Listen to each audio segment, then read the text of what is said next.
सोने की लंका कंगाल, महंगाई ले रही जान। इस शीर्षक का तात्पर्य हिंदुस्तान के पड़ोसी मुल्क श्रीलंका से है। वो श्रीलंका जिसे सोने की लंका कहा जाता है, जो आज बेहद मुश्किल आर्थिक हालातों से जूझ रहा है। वहाँ की स्थिति इतनी ज़्यादा खराब हो रही है कि लोग खाने पीने की चीज़ों के लिए भी तरस रहे हैं। यही हाल डीजल पेट्रोल को लेकर भी है। यहाँ तक कि वहाँ की सरकार सामने आर्थिक आपातकाल लगाने की भी नौबत आ गई है।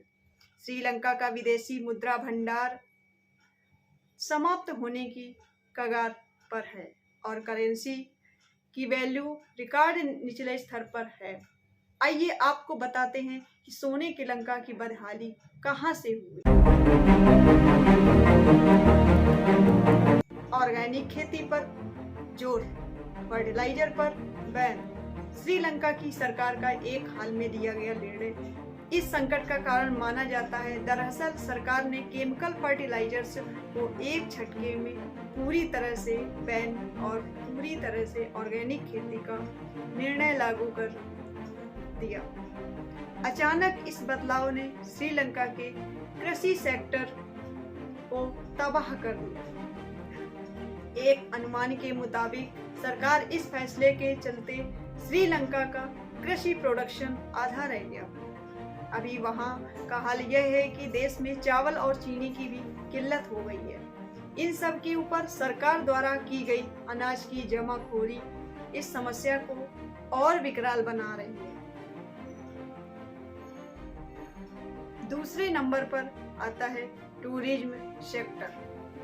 श्रीलंका की अर्थव्यवस्था में कृषि के बाद टूरिज्म सेक्टर सबसे अहम सेक्टर है। सरकारी आंकड़ों के अनुसार टूरिज्म श्रीलंका की जीडीपी में 10% का योगदान देता है। कोरोना महामारी के शुरुआत के बाद करीब 2 साल से यह सेक्टर तबाह है। श्रीलंका में सबसे ज़्यादा भारत, ब्रिटेन और रूस के लोग टूरिस्ट के तौर पर घूमने आते हैं। महामारी के चलते लगी पाबंदियों के कारण टूरिस्टों का आवागमन बंद हो गया। बिगड़े हालातों को देखते हुए कई देशों ने यात्रा पर पाबंदी लगा ली है। करेंसी एक्सचेंज की समस्या का हवाला देकर कनाडा ने हाल ही में एक ऐसी एडवाइजरी जारी की थी जिसका श्रीलंका की आय पर बुरा असर पड़ा। तीसरी सबसे बड़ी समस्या चीन से लिया गया कर्ज। दुनिया भर के विशेषज्ञ जब चीन की चाइनीज डेब्ट ट्रैप पॉलिसी का जिक्र करते हैं तो श्रीलंका की स्वाभाविक उदाहरण दिया जाता है, क्योंकि चीन का श्रीलंका के ऊपर $5 बिलियन से ज़्यादा का कर्ज है। इसके अलावा श्रीलंका के ऊपर भारत और जापान जैसे देशों के अलावा IMF जैसे संस्थानों का भी कर्ज है। सरकारी आंकड़ों के अनुसार अप्रैल 2021 तक श्रीलंका के ऊपर कुल $35 बिलियन का विदेशी कर्ज था। आर्थिक संकटों से घिरे इस छोटे देश के ऊपर इस भारी भरकम विदेशी कर्ज का ब्याज व किस्त चुकाने का भी बोझ है, जो हालात को और बिगाड़ रहे हैं। चौथे नंबर पर आता है श्रीलंका का गिरता विदेशी मुद्रा भंडार।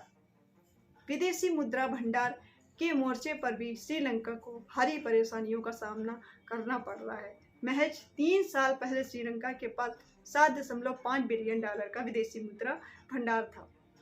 जब वहाँ नई सरकार का गठन हुआ, इसमें तेजी से गिरावट आई और जुलाई 2021 में यह महज $2.8 बिलियन रह गया था। पिछले साल नवंबर तक यह और गिरकर $1.58 बिलियन के स्तर पर आ चुका था। श्रीलंका के पास विदेशी कर्ज की किस्तें चुकाने लायक भी फॉरेक्स रिजर्व नहीं बचा है। IMF ने हाल ही में कहा था कि श्रीलंका की अर्थव्यवस्था दिवालिया होने की कगार पर है।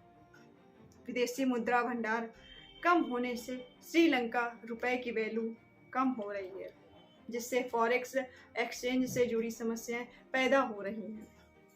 5वें नंबर पर आता है चीनी, दाल, अनाज जैसी चीज़ों में भी आयात पर निर्भरता। श्रीलंका की ताज़ी समस्या को गंभीर बनाने में आयात पर बहुत ज़्यादा निर्भर होना भी अहम फैक्टर है। श्रीलंका चीनी, दाल, अनाज, दवा जैसी ज़रूरतों चीज़ों के लिए भी आयात पर निर्भर है। फर्टिलाइजर बैन ने इसे और गंभीर बनाने में योगदान दिया।